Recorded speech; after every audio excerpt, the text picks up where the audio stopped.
अब बात उन भारतीयों की जो अभी भी युद्धग्रस्त यूक्रेन में फंसे हुए हैं। इन छात्रों को लाने के लिए भारत सरकार अब ऑपरेशन गंगा चला रही है, जिसके तहत भारत सरकार के 4 मंत्री यूक्रेन के पड़ोसी देशों में जाएंगे।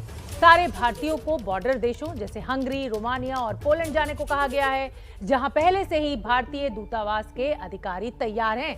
लेकिन इन बॉर्डर्स पर भी हालात ठीक नहीं है और इसीलिए अब मंत्री जा रहे हैं।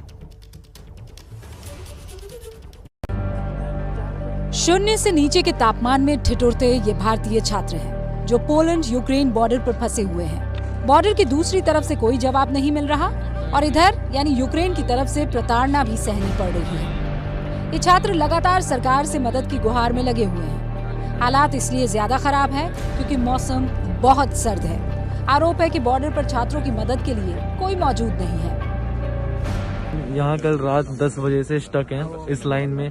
यहाँ ये 5 किलोमीटर लंबी लाइन है और यहाँ का टेम्परेचर अभी -5 डिग्री सेल्सियस है। इंडियन एम्बेसी ने एक एडवाइजरी जारी की थी जिसमें बोला था कि आप लोग शाइनी बॉर्डर पे पहुंचो और वहाँ पे से आपको रेस्क्यू किया जाएगा। बट कल रात 10 बजे से हम लोग यहीं पे हैं और कोई भी ग्राउंड मूवमेंट नहीं है यहाँ पे। इतना तो होना चाहिए कि यहाँ की एम्बेसी यूक्रेनियंस के साथ थोड़ा कोऑपरेट करके हमारे लिए कुछ लिविंग कंडीशंस ठीक करे। जैसे कि कल से हमने कुछ खाना नहीं खाया, ना हमें कोई पानी मिल रहा है, कहीं पर बैठने की रहने की कोई जगह नहीं है और कोई 2-3 दिन से सोया नहीं है। जो यूक्रेन छोड़कर आ गए हैं उनकी भी हालत खराब है, तो फिर जो वहाँ फंसे हैं उनके बारे में अनुमान लगाया जा सकता है। ये भारतीय छात्र कीव में ही फंसे हुए हैं। खाना पीना सब खत्म हो चुका है और ऊपर से किसी भी वक्त हमला हो सकता है, ये डर अलग है।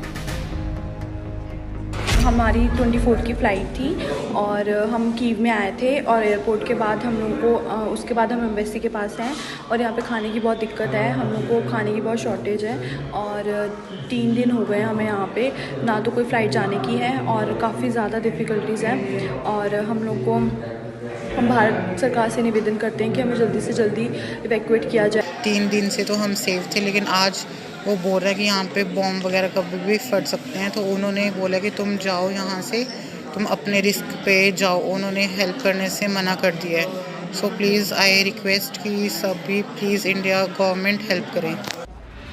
कीव के अलावा जरा खार्किव के हाल भी देख लीजिए।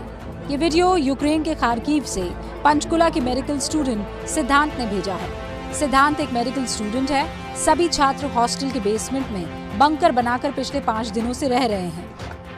अभी तक तो खाना पानी मिल रहा है, लेकिन मार्शल लॉ लगा हुआ है, इसलिए बॉर्डर तक जाने का कोई साधन नहीं मिल पा रहा। ये वो छात्र हैं जो यूक्रेन से रोमानिया पहुंचे हैं, लेकिन ये 4 दिनों तक बॉर्डर पर ही फंसे हुए थे। यहाँ की खराब व्यवस्था से नाराज भी बहुत है। कुछ और छात्रों को रोमानिया में एक शेल्टर होम में रखा गया है, जहाँ उन्हें खाना पानी और कंबल दिया गया है। तो यहाँ पे रोमानिया में पहुँच चुके हैं और यहाँ पे जो है हमको शेल्टर हाउस में रखा गया है। बहुत ही अच्छी कंडीशन है। यहाँ पे हर एक बच्चे को स्पेसिफिक जैकेट और कंबल, तकिया, पिलो, पानी, मास्क, खाने पीने के लिए बिस्किट, ब्रेड, सारी चीज़ें प्रोवाइड करी जा रही हैं। अभी एयरपोर्ट से एक दूर शेल्टर हाउस में रखा है। जैसे ही एयर इंडिया की फ़्लाइट यहाँ पे पहुँचती है तो हम सभी लोगों को जो है वहाँ पे ले जाया जाएगा। लेकिन बहुत से छात्र इनकी तरह खुशकिस्मत नहीं थे। यूक्रेन और पोलैंड बॉर्डर से करीब 90 किलोमीटर दूर यूक्रेन के लीव शहर में भी हजारों मेडिकल छात्र फंसे हुए हैं। ये छात्र किसी तरह यूक्रेन पोलैंड बॉर्डर पर पहुंच तो गए, लेकिन बीती रात इनके साथ बहुत दुर्व्यवहार हुआ। यूक्रेन की आर्मी और पुलिस ने न केवल भारतीय छात्रों को पीटा, बल्कि लड़कियों के साथ बदसलूकी भी की। मुंबई के घाटकोपर में रहने वाले जयेश MBBS के 3रे साल के छात्र हैं।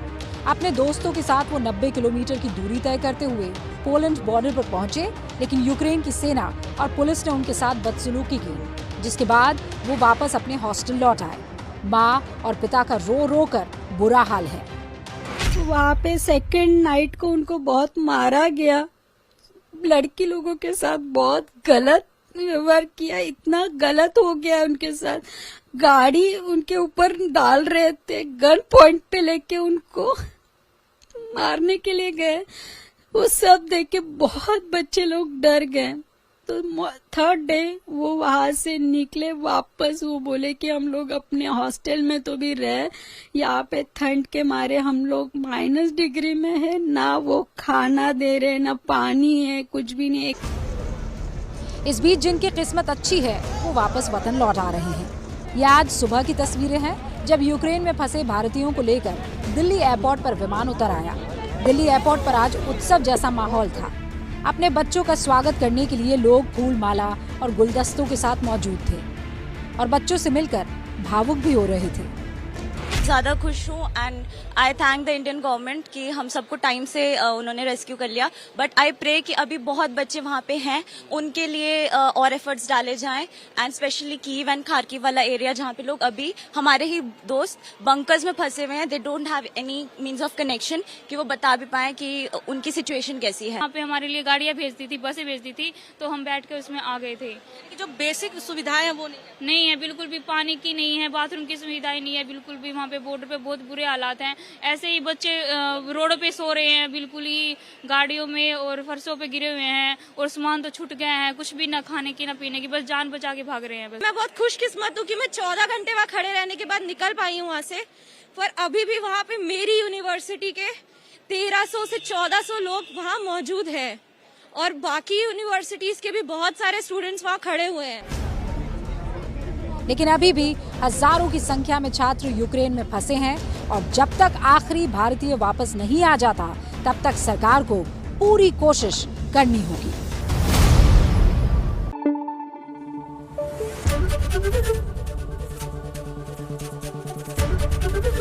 ABP न्यूज आपको रखे आगे।